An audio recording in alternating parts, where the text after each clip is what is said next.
Happy Sunday, everybody. Lead meteorologist John Choquette here, broadcasting from my home on this lovely Sunday afternoon with our daily 12 p.m. hail forecast sponsored by C3 Group. I am representing a new hat we got. Hail trace. We now have these nifty little hats. Figured I'd wear that. Also cover up some messier hair, but figured I'd just show off some of our new stuff and good jumping right into it. Watch our video on our app if you're out there working, you don't have time to go up on the Facebook, or you're on the whole quitting Facebook team. You can go and hit the lightning bolt lower right hand corner of your screen. It'll bring up the video in the corner. You can continue working while watching the video or just kind of half listening to it, or if you want to watch it in full screen, just rotate your phone to landscape mode, and then you can watch it just like that, full screen in all its glory. And you make sure you have those notifications set up in case you, of course, are any storms happening in areas that you care about, or if, say, you just want to check out that video. We have sent out notifications for our forecast every single day to everybody, and the videos and for other stuff will be more customized to where you select. Obviously, 1, 2, or 3 different methods, whether it's on your phone, email, or on your desktop computer. And you can set it up for a city, metro, an entire country, or entire states. So with that, we got a forecast for today. It is not looking super exciting. Looks like we're only going to have a couple of storms today. Looks like it's most likely going to be more of a line of storms that form this evening along sections of northern Minnesota, north of Minneapolis, and up by, say, Fargo, and even towards Watertown, and maybe as far west as Aberdeen, South Dakota. 2% across the board, maybe up to some ping pong ball size hail with the biggest hail, strongest storms that happen. But it really looks like we're going to have much more of a wind threat, much more of a line of storms with a kind of a weak cold front coming through. Really does not show to me anyway that we're going to be seeing a lot in the way of large hail. This is what the latest model is showing. You can see, a couple storms earlier, and then all this stuff very quickly turns in line. Doesn't really look like supercells to me. It just eases this out. By the time we get to Minneapolis, we're probably just going to see some rain in the late hours, probably after about 11 o'clock, just some rain moving through. I think this is going to be a pretty quiet day, continuing with that theme that we've had all weekend, a pretty quiet weekend regarding hail. And unfortunately for those of you guys who want more hail to be falling, I got bad news for you for tomorrow. No hail expected on Monday. It looks like we're going to be seeing a very quiet day. The only chance for really any severe weather might be the occasional pop-up storm in the southeast. Those typically don't really do too much, or some storms in Arizona. No hail with that, probably just going to be some gusty winds with the monsoonal type rain across the Phoenix area. So we've got to look ahead even further into the 5-day to hopefully find some kind of hail to look at. Got the C3 group repping this as well. Sunday and Monday, as we already talked about, pretty low chance. I mean, again, almost nothing for tomorrow. Really way outside Hail Mary pass. Maybe something will happen on Monday, but I don't think it's going to be the case. Can't make it 0%. Just got to be just a little bit above. Tuesday, however, we got 2% chance staying up to maybe a 3-star map, hail up to golf ball size, but the population is going to be low. It's going to be in Montana, so unless it hits Billings, we're probably not going to see much in the way of anything.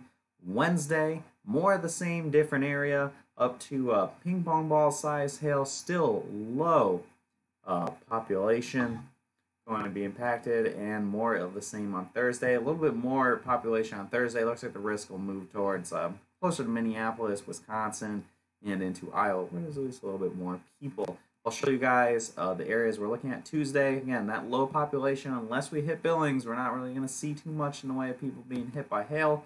Wednesday looks like kind of a similar area than what we had for today at risk. Again, fairly low population. And finally, on Thursday, this is the only area where we're going to see some more people impacted, possibly Wisconsin and into Iowa. My concerns for Thursday is more of a linear storm mode than going into supercells with big hail. But it's pretty far out. We'll see what happens. We're in a pattern now. We got the heat dome set up pretty strongly. This is a pretty classic summer pattern here. see all this warm air.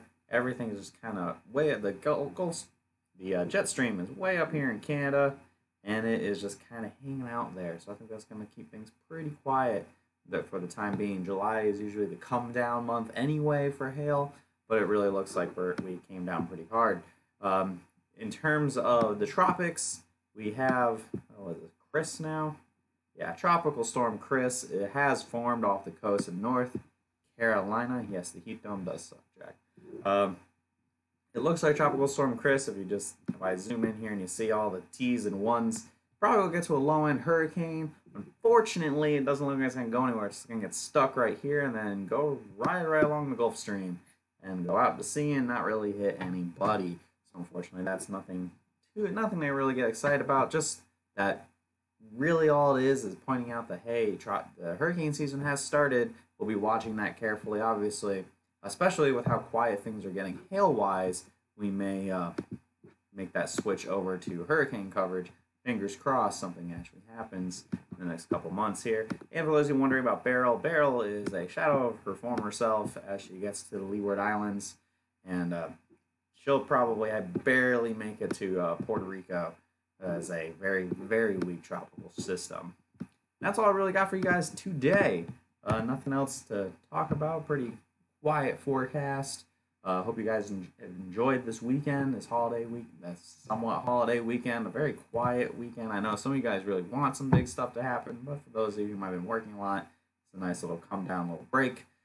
Follow us on Facebook. Hit see first so you don't miss any of our posts, especially if any surprise events happen. I know we shared this post about this crazy hailstorm in southern France that happened last week. That was pretty crazy. And we do stuff that from time to time. If Europe decides to keep continuing to have a better hail season in the United States this year, we continue to just kind of show you guys what could have been here, I guess. And of course, give us a call, email us, or visit our website for any more details you want about hail trace, any inquiries about what we offer, and if you obviously want any of our products, feel free to give us a call or message us on intercom on hailtrace.com. Any other comments, questions, or concerns, anything that you want, questions that are answered that are from these videos that we may not answer, you can message us on intercom there as well. Hope you guys have a great rest of your Sunday. I'll see you again tomorrow.